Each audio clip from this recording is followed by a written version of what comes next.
오늘 하나님이 주신 말씀의 제목은 예수님 예루살렘 입성입니다. 여러분, 입성이라는 말은, 이 말은 여기 성 안으로 들어가는 거죠. 우리 성 안에 들어가는 걸 입성이라고 말합니다. 또한 이제 적지에 들어가서, 그래서 그 도시를 함락하고 그 점령할 때, 그럴 때 들어가는 것을 입성이라고 말합니다. 여러분, 예수님께서 예루살렘에 제자들을 데리고 이제 이렇게 들어갑니다. 예루살렘에 들어가는 입성이죠. 승리의 입성이라고도 말하고요. 예수님이 예루살렘에 들어가는데, 그 다음 곧 6월절이 다가옵니다. 여러분, 6월절이라는 것은 이스라엘 백성들이 애굽에서 400년 동안 노예 생활을 했잖아요. 참 어렵고 힘들었어요. 그런데 하나님의 은혜로 그들은 애굽에서 나오게 됩니다.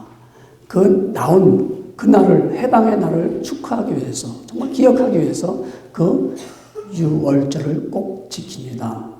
근데 이 6월절을 지킬 때, 그때는 예루살렘 그 도시에서 한 20마일 떨어진 곳에 있는 남자들은 다 6월절을 지키러 예루살렘 성 안으로 모였습니다.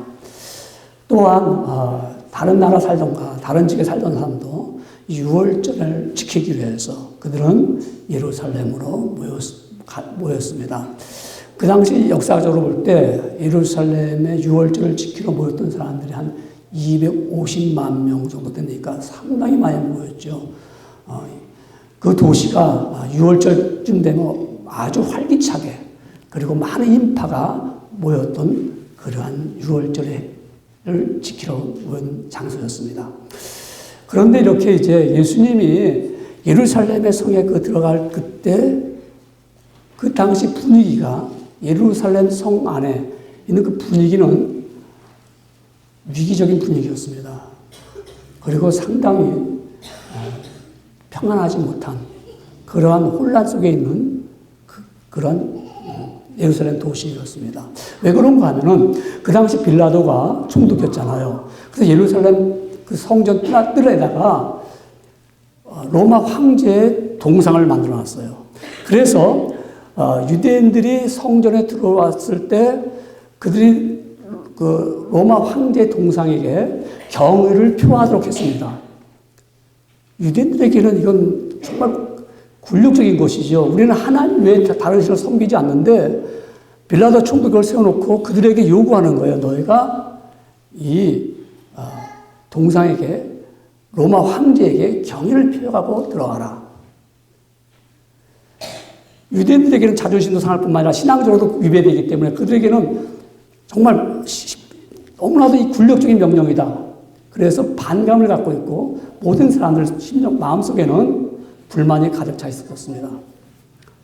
그런 분위기였어요. 또 더군다나 빌라도가 예루살렘 성 안에 있는 상수도를 건설하기 위해서 예루살렘 성전에 있는 돈을 탈취했어요.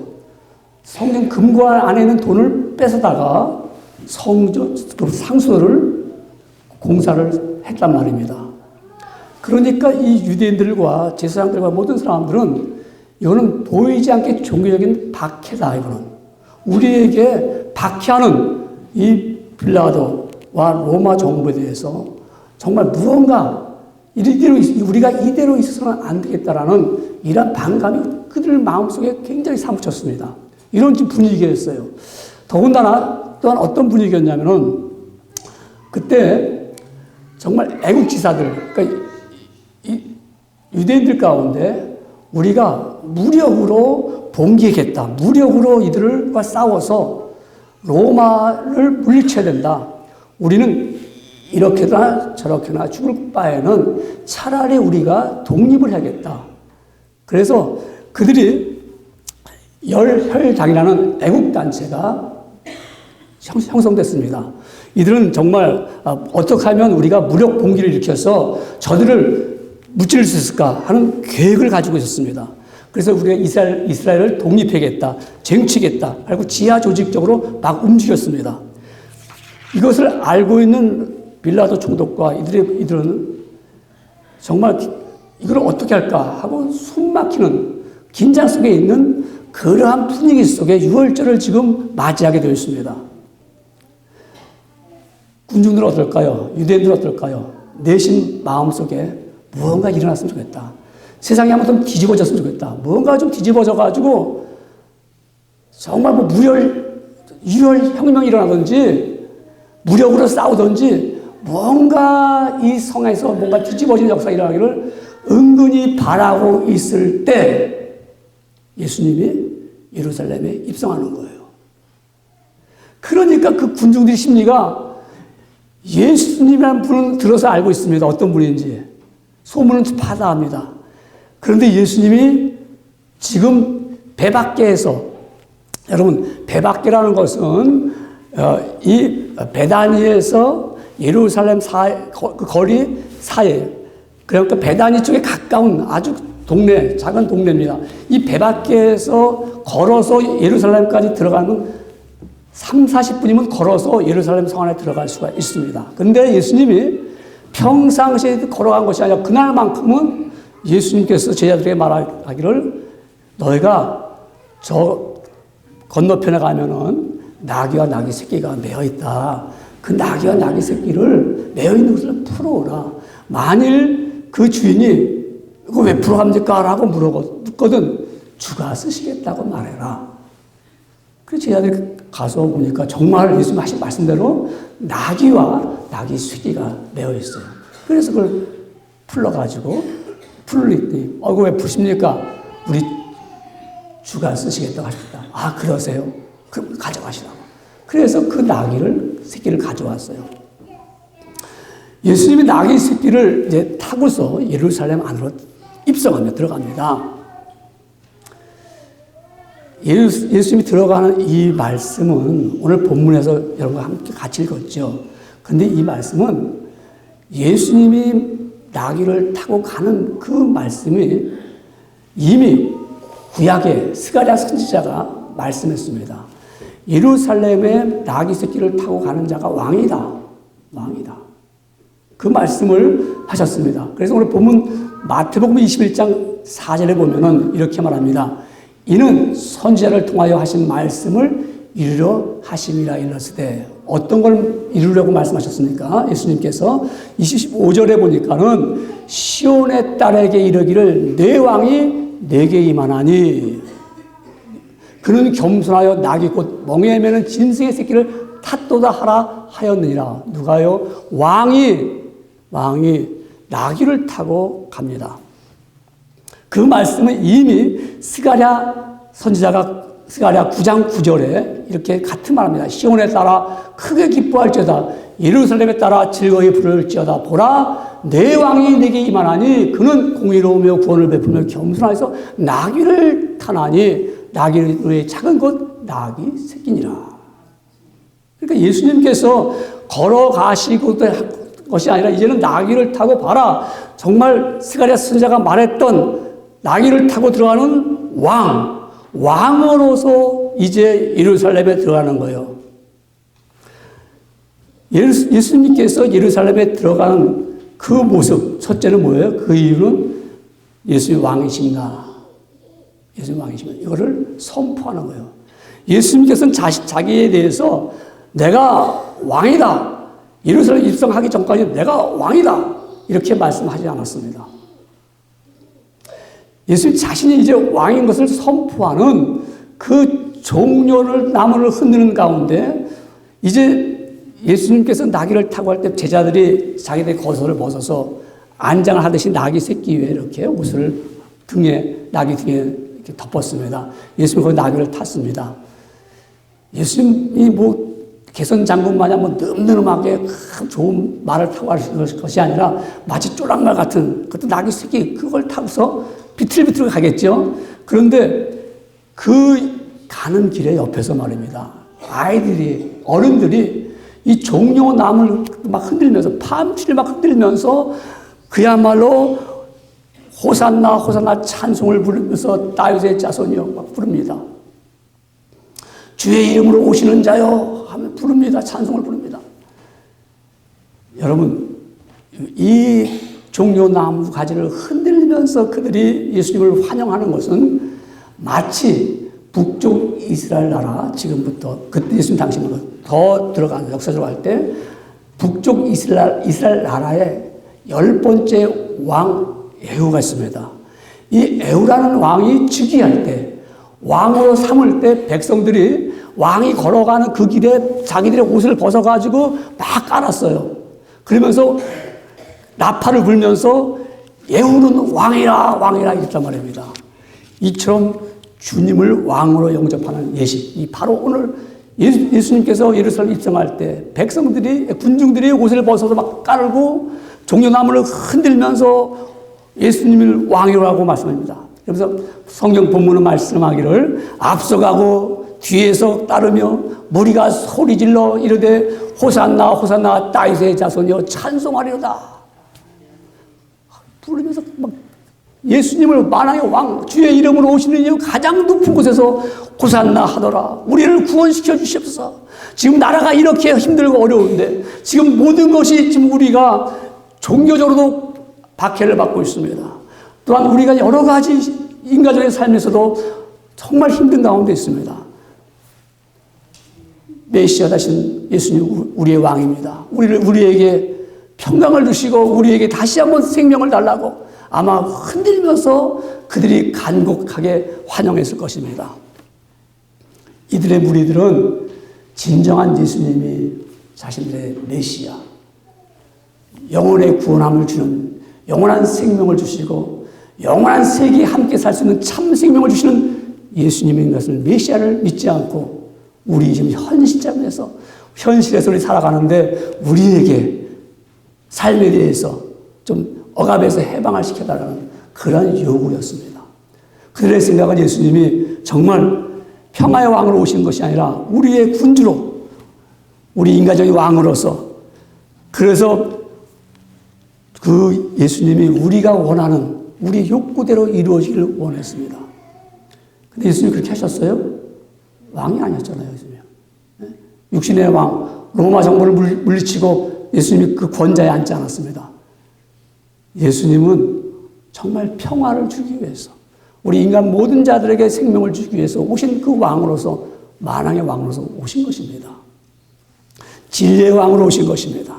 우리의 진리를 줌으로 말미암아 누구든지 그 진리를 믿는 자에게는 영원한 생명을 주시기 위해서 참 진리를 가르쳐 주셔서 오신 왕이었죠. 우리의 육신의 욕구를 충족시켜 오신 왕이 아닙니다. 예수님은 우리 모든 인간들을 심판할 때 죄와 죄에서 건진받을 의로운 자를 구별하기 위해서 오셨지요. 심판주로 오신 주님이시지 우리 인간의 떡을, 육신의 떡을 충족시키기 위해서 오신 예수님이 아니셨습니다. 그런데 유대인들은 예수님을 우리를 억압에서 풀어주는, 그것도 정치적인 억압, 또한 우리 인간의 삶 속에서 고통받을 때 그 억압을 풀기 위해서 오신 왕이라고 했는데 예수님이 그 일을 안 하시는 거예요. 그 일을 안 하시는 거예요. 그러니까 이 백성들이 마음이 변했어요. 마음이 변했어요. 왕인 줄 알고 우리 주여 왕이라고 호산나 다윗의 자손이여 우리를 구원하달라고 막 했는데 예수님은 예루살렘 성에 들어와서 전혀 변화를 일으키는 게 없어요. 왕이 아니구나. 그리고 그들이 어떻게 해요? 오히려 예수님을 십자가에 못 박으소서. 십자가에 못 박으라고 했어요. 왕으로 모셨다가 왕이 아니라 저주해버립니다. 오히려 십자가 틀에 죄인들이 형벌받는 그 무시무시한 십자가 형벌에 못을 박으라는 거예요. 거기에 십자가 그 형벌을 받으라는 거예요. 여러분, 예수님은 우리가 왕이라고 해서 예수님이 왕이고 우리가 왕이 아니라고 왕이 아닙니까? 예수님은 위대한 왕이시지요. 만왕의 왕이시지요. 평화의 왕이시지요. 심판의 왕이시지요. 진리의 왕이십니다. 우리가 예수님 왕이 아니라고 내가 예수님 왕 아니야 해도 예수님 왕이십니다. 내가 예수님은 왕이 아니고 이 세상에 살아가는 내 물질이 왕이야, 내 자식이 왕이야, 내가 갖고 있는 내가 소유하고 이것이 왕이라고 하면 그거는 왕이 될지 몰라도 자기에게는 그래도 만왕의 왕은 예수님이신 겁니다. 여러분, 이 예수님은 분명한 왕은 예수님이 빌라도에게 신문을 받습니다. 빌라도가 묻습니다. 네가 왕이냐? 네가 왕이냐? 그러니까 요한복음 18장 37절에 말씀하기를 뭐라고 하냐면 예수께서 대답하시되 내 말과 같이 내가 왕이니라. 네가 말한 것처럼 내가 왕이야. 내가 이를 위하여 났으며 이를 위하여 세상에 왔나니 곧 진리에 대하여 내가 왕이다. 내가 진리를 증거하려 함이로다. 빌라도가 자신을 분명히 왕이라고 했습니다. 여러분, 예루살렘에 들어가셔서 나는 분명히 왕이다. 우리가 예수님은 믿는 우리 예수님은 한 나라의 왕이 아니라 우주 만물의 왕이시죠. 우리 그 왕을 모시고 사는 우리는 신자들입니다. 여러분, 세상의 것들이 왕이라는 것에 속지 마십시오. 세상의 것들은 왕이 될 수가 없습니다. 근데 우리는 그걸 왕으로 모시고 그 앞에 절하고 그것을 내가 소유하기로 그 앞에서 그 말에 순종하고 따라갑니다. 세상의 것들 많이 있죠. 말은 안 해도 내가 그건 왕이야. 그걸 어떻게 할 수 있어요? 그가 나를 부르면 쫓아가잖아요. 그가 부르면 나를 쫓아가. 순간적으로 쫓아가요. 그게 왕이에요. 근데 우리는 그런 왕이 아니라 그런 왕들은 언젠가는 권좌에서 내려오잖아요.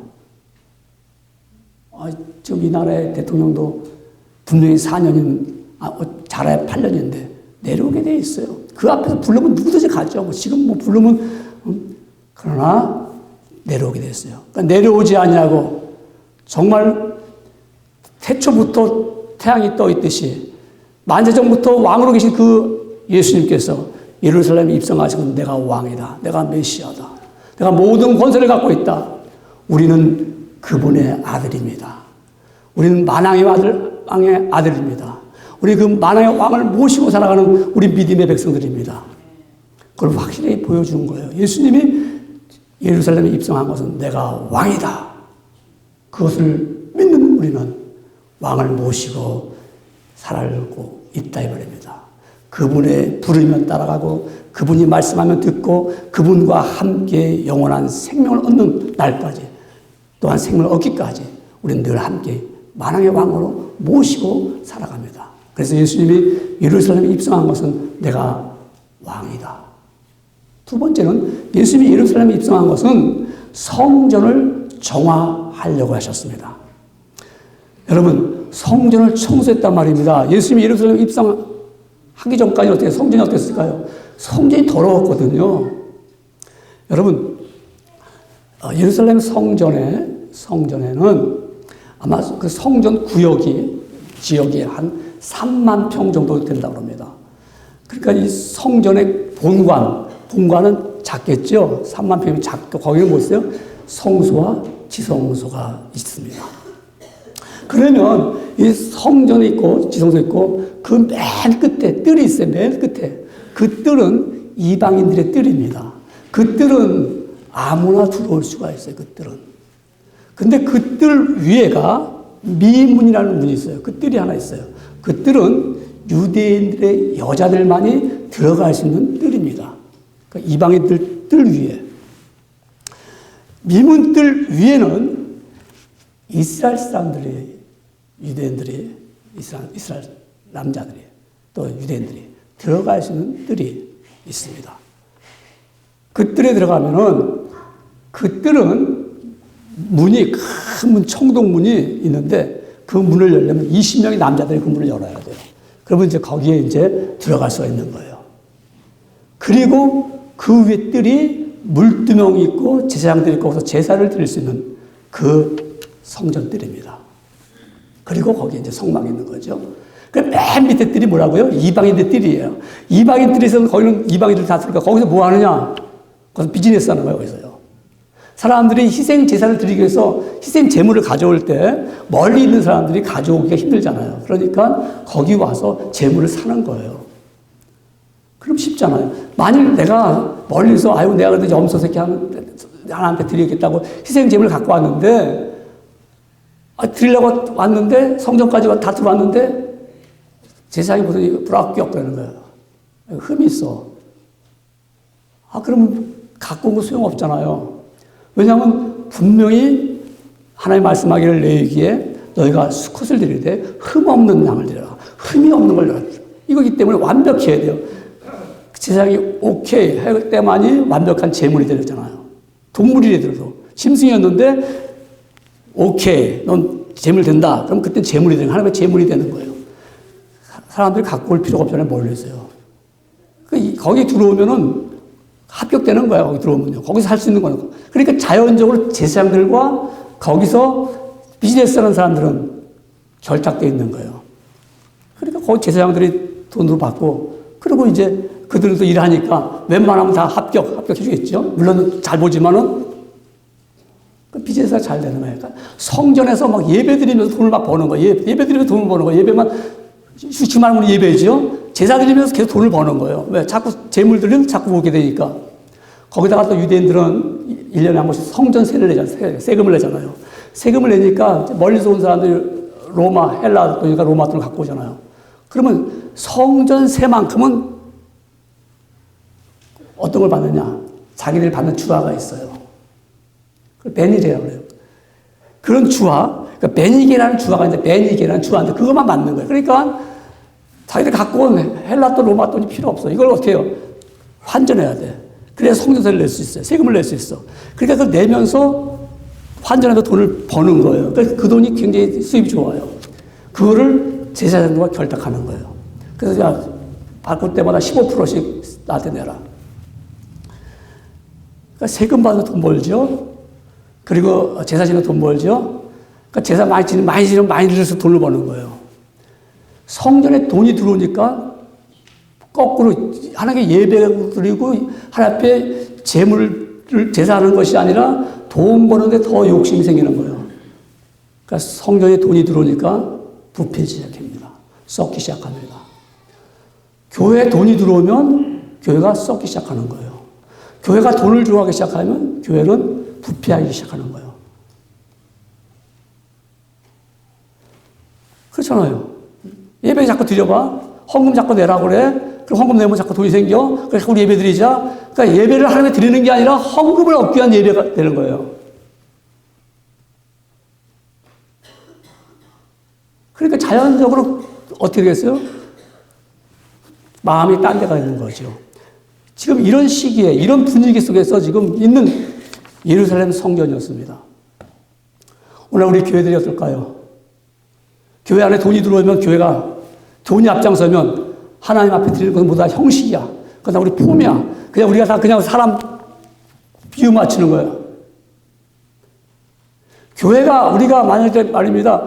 돈이 먼저 앞장섰다면 우리 교회는 바로 설 수가 없어요. 그러니까 예수님이 그걸 싫어하신 거야. 아니, 목적은 좋잖아요. 말은 좋잖아요. 예배하기 위해서, 제사하기 위해서. 근데 뭐죠? 프로세스하는 과정을 어떻게 해요? 눈 가리는 식으로, 영리의 목적으로. 그리고 떳떳하게, 우리 예배하기 위해서 했어요. 우리는 고난주간을 맞이하면서, 우리 예수님이 왜 예루살렘에 입성하셨는가? 그분이 십자가 지고 떠나기 전에 청소해야 되는 거야. 교회가 청소해야겠다. 이거 도저히 이래서는 성전이 안 되겠다. 주님의 목적은 이렇게 가지고는 내가 떠난 후에 내가 직접 하지 않으면 안 되겠다. 다시 들어가신 거예요.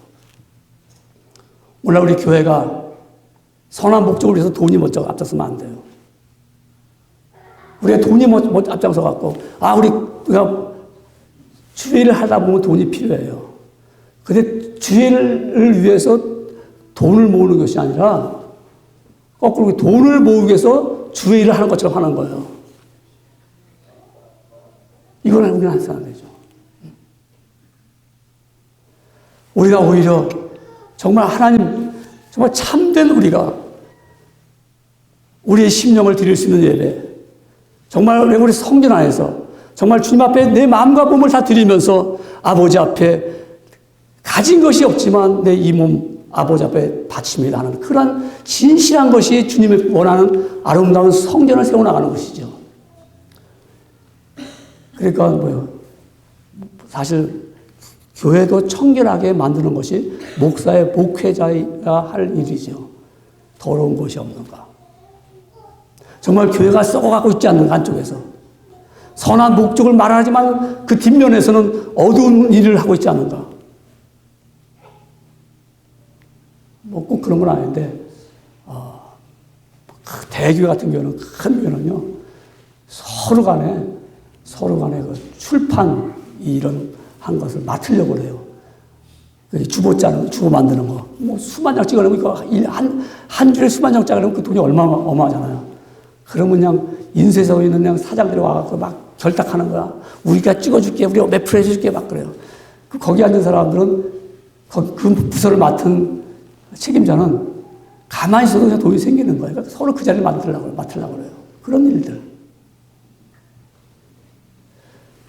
여러분, 우리가 이런 돈이 앞장섰을 때 부패하고 썩어진 것처럼 예수님께서는 그 환전하는 상을 둘러부시고 의로운 분노가 일어났어요. 채찍을 만들어가지고 소와 양들을 다 성전에서 쫓아내버렸습니다. 그리고 하시는 말씀이 내 집은 만민이 기도하는 집이다. 자기 집이라고 했어요, 예수님이. 그 얘기 들을 때 깜짝 놀랐겠죠, 사람은. 내 집이야, 이 집이. 내 집을 더럽게 하면 안 돼. 이 집이, 이 교회가 내 집이야. 누구 집? 위에 계신 그분의 집이야. 내 집을 더럽게 만들면 안 돼. 정말 때로 옛날로 돌아가고 싶을 때가 많아요. 옛날 교회를 갔다가 참 거룩하게 생각했어요. 이 교회 당도, 예배당이라고 했잖아요. 그래서 가능하면 깨끗하게 하고 이 안에서 먹으면 안 되고 이 안에서 잡담해도 안 되고 그렇게 됐는데 그런데 어느 시대가 돼서 유학 가서 공부하고 이런 분들이 교회는 또 성경에 보니까 맞는 얘기죠. 교회는 예배당이 아니다. 모인 게 교회다. 모이면 교회지. 그건 예배 드릴 때만 예배 장소다. 그로부터 무너지기 시작하는 거예요. 그때부터요. 그게 무너지니까 우리 신념들도 무너지는 거예요. 거룩성이 없어지는 거예요. 그때는 이건 성구다. 그래서 성구, 성스러운 퍼니처다. 이게 무슨 성구냐? 올라가서 하면 이게 강단이 되는 거지, 이게. 똑똑한 분들이. 우리 옛날에 과거에 무식하게 믿었던 우리 선배 목사님들을 희롱하듯이. 그래서 그때부터 교회가 무너지기 시작하는 거예요. 아무렇게나 돼도 교회에 무슨 청소하면 되는 거지. 그때는 조심해서, 못 버리지. 어떻게 버릴 수 있어. 주님이 보시는데, 주님의 집인데, 내 집이라고 그러는데. 그런 마음 가지고 못 버렸거든요. 그래서 버려도, 청소하면 되지. 다음 사람 누가 청소할 건데. 주님이 말씀하기에 내 집은 기도하는 집이라고 했어요. 기도하는 집이에요. 왜 그럴까요? 아버지와 우리와 인격적으로 만나기 때문에 그렇습니다. 인격적으로 만나는 것. 지정의가 있으시고 나를 아시고 나의 뜻을 아시고 나의 가는 길을 아시는 주님께서 그와 만남을 통해서 이 전에서 이 교회에서 만나는 거예요. 그래서 내 집은 기도하는 집이라. 그러니까 교회에서 우리가 기도하는 것이죠, 이 교회가. 그래서 그 말씀을 또한 이사야 선지자도 56장 7절에 이렇게 말씀하고 있습니다. 내가 그를 나의 성산으로 인도하여 기도하던 내 집에서 그들을 기쁘게 할 것이며 그들의 번제와 희생은 나의 단에서 기꺼이 받게 되리니 이는 내 집은 만민이 기도하는 집이라 일컬음이 될 것이니라. 이사야 선지자가 말했습니다. 여러분, 기도의 처소에는 우리의 기도하되 어떻게 기도합니까? 바울은 에베소 교회에게 말하기를 모든 기도와 간구로 하되 무시로 성령 안에서 기도하고 이를 위하여 깨어 구하기를 항상 힘쓰며 여러 성도를 위하여 구하라고 했습니다. 기도하는 사람들. 여러분, 우리가 기도를 해야겠죠. 왜요? 사탄의 공격을 늘 받습니다. 나는 안 그러려고 하는데 내 주변에서, 내 환경에서 나를 갖다가 힘들게 만들 때가 있습니다. 여러분, 이럴 때 우리가 이 기도에서 내가 이길 수 있는 것이 우리 기도만이, 영적 무장으로서 하는 것만이 이길 수가 있습니다. 그러기 때문에 우리는 이 전에서 기도해야 되죠. 주님이 하신 말씀입니다. 내 집은 만민이 기도하는 집이라. 우리가 왜 자꾸 믿음의 생활에서 떠납니까? 왜 힘이 듭니까? 기도하지 않으면 이길 수가 없습니다. 너무 잘하는 얘기고 너무 많이 들은 얘기인데도 기도하기를 못합니다. 그러나 기도해야 됩니다. 여러분, 우리가 이번 주 고난주간이잖아요. 특별 새벽 기도가 있잖아요. 우리가 정말 영적 전쟁을 치르면서 우리는 한 주간 동안 정말 기도하면서 어떻게 내가 믿음의 생활을 바르게 할 수 있는가, 내가 어떻게 승리하는 삶을 살 수가 있을까, 기도할 수밖에 없는 것을 깨닫게 될 것입니다. 그래야 우리가 기도함으로 우리 거룩한 교회가 될 것이고 예수 그리스도의 집이 깨끗하게 될 것이며, 더 나아가서 주님은 말씀하기를 우리 몸은 거룩한 전이라고 말씀했습니다. 바울은 고린도 교회에게 말합니다. 너희가 하나님의 성전인 것과 하나님의 성령이 너희 안에 거하시는 것을 알지 못하느냐. 하나님의 성전, 우리 성령이 내 안에 거하실 때 우리 하나님의 전입니다. 이 전을 어떻게 깨끗하게 할 수 있을까요? 내 몸이 성전인데 이 안에 정말 더러운 걸 가득 차 있다면은 주님이 어려운 분을 내시면서 쫓아낼 겁니다. 우리 심령이 깨끗해지기 위해서 너희는 기도하라. 우리는 기도할 수 있는 사람들. 그래서 주님과 나와 인격적인 만남을 통해서 주님과 함께 동행하면서 정말 주님이 예루살렘에 입성한 것은 성전을 깨끗하게 하기 위해서 분명하게 말씀하신 겁니다. 여러분, 우리는 이와 같이 주님이 예루살렘에 입성한 것을 듣고 보면 깨닫는다면 우리 몸도 내 심령도 성전인 곳으로 깨끗함을 유지하기 위해서 날마다 기도하는 성도가 되기를 주의 이름으로 축원합니다. 예수님 예루살렘의 입성은요, 성전을 정화시키러 가신 것뿐만 아니라 세 번째는 십자가를 지고 죽으러 가셨습니다. 모든 제자들은 예수님을 보면서 기대를 했습니다. 정말 예수님은 보통 분이 아니시다. 바람을 멈추게 했어요, 예수님이요. 큰 싸한 바람도 멈췄고요. 바다의 풍랑도 멈추게 했습니다. 보리떡 5개로 물고기 2마리와 5,000명을 먹였습니다. 남은 것이 12광줄입니다. 아마 제자들이 옆에서 볼 때 깜짝깜짝 놀랐습니다. 그렇겠죠? 야, 정말 예수님은 보통 분이 아니다. 그러다가 이분은 정말 메시아구나. 그렇게 믿게 되죠. 여러분, 예수님께서 그렇게 놀라운 기사와 이적을 베풀었을 때 그들은 마음속에 한 가지 희망이 있었습니다. 예루살렘에 올라가시면 분명히 세상은 바뀌어질 것이다. 그렇게 되면 우리는 좋은 자리에 앉게 될 것이다. 이런 기대 속에서 예수님에게 대한 희망이 있었습니다. 그런데 예수님은 그렇게 말씀하지 아니하시고 내가 예루살렘에 올라가면은 장로들과 대제사장들과 서기관들로부터 내가 고난을 받게 될 것이다. 그리고 내가 고난받은 다음에 죽게 될 것이고 3일 만에 부활할 것이다. 그 제자들이 예루살렘에 올라간다는 건 내가 그들이 무슨 얘기인지 알아듣겠는데, 예수님 무슨 장로들과 대제사장들과 서기관들에게 고난받는다, 그걸 죽는다, 그건 마음이 닿지도 않는 얘기고, 또 죽은 자 후에 부활한다, 그것도 마음에 이해가 안 되는 거예요. 그건 안 믿는 거예요, 그들은요. 그냥 예루살렘에만 올라가면 좋겠다는 거죠. 그러니까 예수님이 다시 한번, 우리가 마태복음 20장입니다. 21장 읽었는데, 20장 18절에 보면은, 보라, 우리가 예루살렘으로 올라가느니, 인자가 대제사장들과 서기관들에게 넘기움에 저희가 죽이기로 결단했다는 거예요. 그리고 그 다음 말씀하기를 뭐냐면 이방인들에게 넘겨주어 그를 나를 능욕하며 채찍질하며 십자가에 못 박게 하리니 제3일에 살아나리라. 또 얘기했어요, 두 번째. 그러면 그때쯤 되면 제자들이 예수님이 예루살렘에 올라가면 죽으러 가는구나 해야 될 텐데 안 믿는 거예요. 그 안 믿는 사건이 어디서 나오냐면 그 20장인 지금 19절인데 20절 21절에 보면은 예수님의 제자 야고보와 요한의 어머니 살로메가 예수님께 와갖고 전하면서 예수님 예루살렘에 올라가시면 우리 아들 두 아들 하나는 좌측에 하나는 우측에 있게 해주세요. 좋은 자리 앉게 해주세요. 다른 제자들 그 얘기 듣고요 막 열났어요. 뭐 누구는 이렇게 예수님한테 인사청탁할 수 있어? 아니 다 같은 제자인데 막 화를 냈습니다. 예수님은 지금 죽으러 간다고 얘기하는데도 못 알아듣는 거예요.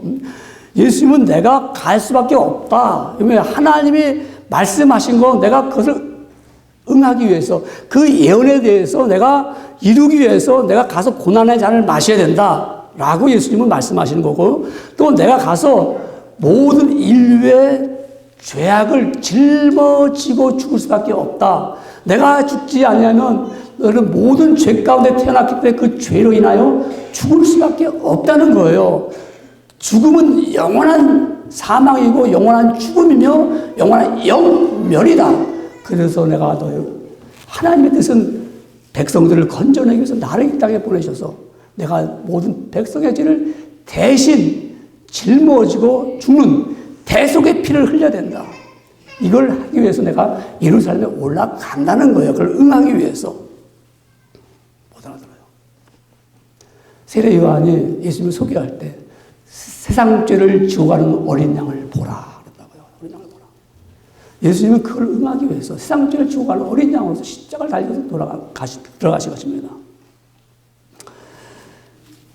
여러분, 예수님께서는 아셨어요. 내가 지금 예루살렘에 들어가면 나는 고난을 받게 된다. 여러분, 얼마나 그 사람이 당하면 당해요.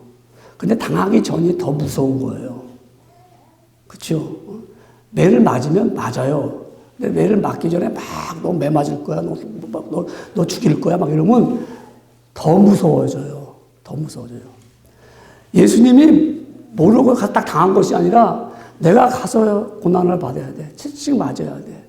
내 살에 찢겨져야 돼. 얼마나 힘들겠어요. 그런데도 주님은 내가 십자가를 져야지만이 모든 백성들이 구원을 얻는다. 내가 이 고난을 당해야지만이 모든 백성들이 고난을 당하지 않고 영원한 생명을 얻을 것이라는 그 사랑 때문에 주님은 예루살렘에 들어가신 거예요.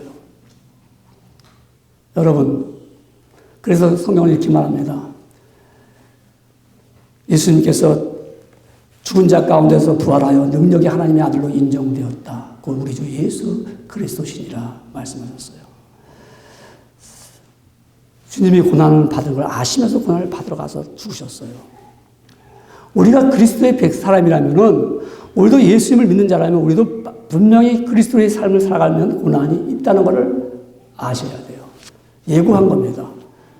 예수 믿으면 고난이 없이 늘 평안과 그야말로 우리 삶이 즐거운 삶 속에 살아갈 것이라고 한다면 큰 오해죠. 그걸 피해갈 수도 없어요. 예수님이 말씀하셨고, 나도 예수님이 내가 예루살렘에 들어가는 건 내가 지금 십자가를 지러 가는 것이다. 고난을 받는 것이다. 하셨기 때문에 주님이 하신 말씀이 있었어요. 너희가 나를 따라오려거든 네 십자가를 지고 나를 쫓을 것이라 했어요.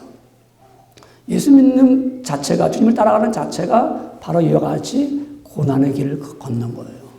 이건 우리 이미 예고되어 있습니다. 이미 예수님을 믿기로 하고 작정하기로 한 사람들은, 제자가 되기로 한 그 순간 그날부터는 우리는 이미 고난이 엄습해 오고 있습니다. 고통이 있게 되어 있습니다. 그것을, 고통을 지지 않으려고 편하게 쉽게 즐겁게 예수를 믿고자 하는 것은 욕심입니다. 인간의 욕심을 가지고서는 주님을 기쁘게 할 수가 없어요. 반드시 우리 고난의 길을 갈 수가 없어요.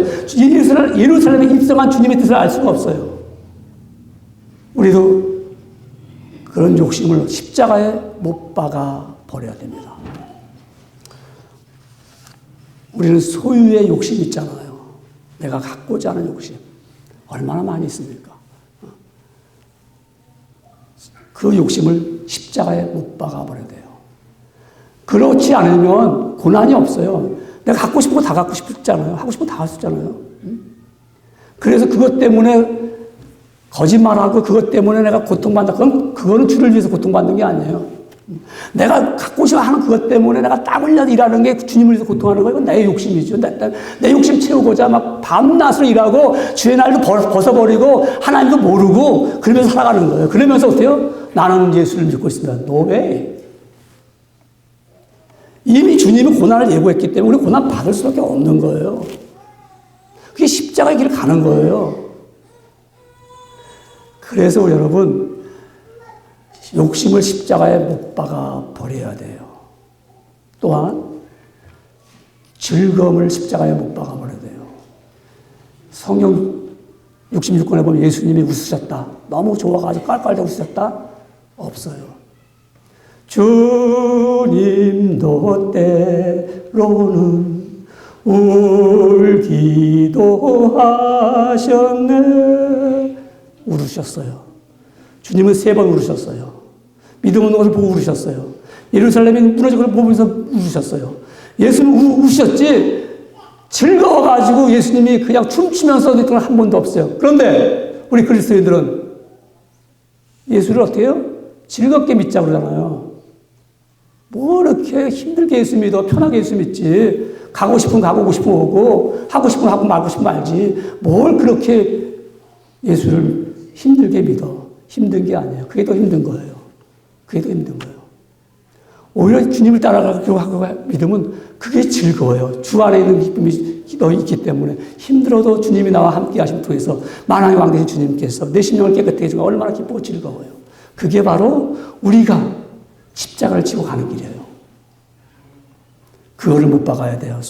즐거움을 못 박아야 돼요. 즐거운 유혹이 얼마나 많아요. 세상에는 다 즐거움 때문에 유혹 따라가다가 모든 거 다 잃어버리잖아요.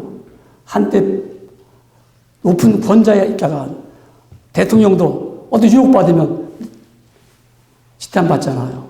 유혹받으면. 유혹은 이길 수가 없어요. 단지 십자가의 못을 박아야 되는 겁니다. 그래서 고난의 길을 가기로 한다면 유혹을 버리면 고난의 길을 갈 수가 있어요. 저는 때로는 유혹받을 때마다 이런 느낌, 저도 뭐 유혹받겠죠, 그죠?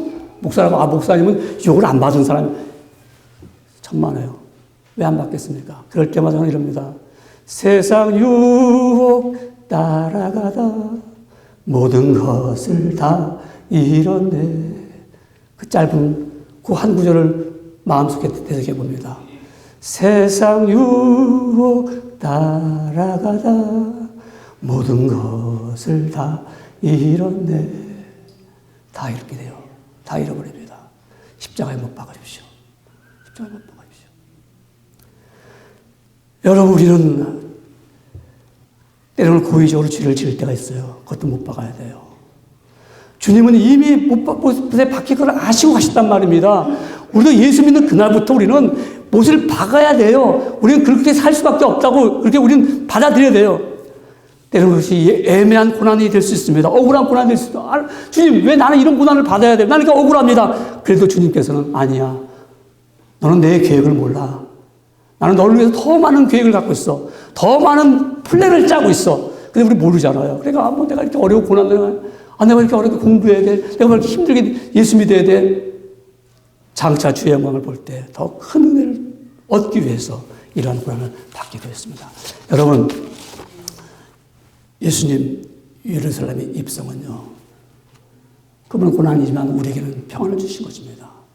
주님의 눈물은 우리에게 웃음을 주십니다. 예수님이 예루살렘에 입성하면 나라를 해방시키고 백성들에게 자유를 주며 정치적으로 메시아로 군림할 것이라고 군중들은 굳게 믿고 있었습니다. 군중들은 기대와 흥분 속에서 예수님을 정치적인 해방자로 대대적으로 환영하며 입성한 것을 이 지금 고통 중에 있는 어려운 위기 속에 정말 해방자로서 오신 것을 환영했지만은 주님은 세상의 왕으로 오신 것이 아니라 죄악의 담을 무너뜨리고자 오셨습니다. 죽어야 하는 생명들에게 생명을 주시기에 오셨습니다. 그래서 주님은 봐라, 내가 죽임을 이기는 왕이다. 내가 세상의 모든 권세를 다 무너뜨리는 왕이라고 왕이심을 보여주셨고, 너는 세상의 왕됨을, 세상 곳의 왕됨을 쫓아가지 말라. 그러면서 만왕의 왕을 보여주면서 성소를 깨끗하게 하셨습니다. 오늘날 우리 성소가 더러워지고 있습니까? 교회가 더러워지고 있습니까? 우리 주님의 집입니다. 여러분, 주님의 교회를 거룩하게 만드십시오. 세상 물질로 교회를 세우지 마십시다. 우리는 거룩한 교회로 세우기를 주의로 축원합니다. 여러분, 우리는 주님이 말씀하셨습니다. 십자가를 지고 따라갈 사람들입니다. 이미 예고되는 것을 우리도 동참해서 이제 우리 부활주의를 맞이할 때 부활의 기쁨을 얻는 귀한 복된 날을, 복된 주일을 맞이하시길 주의로 축원합니다.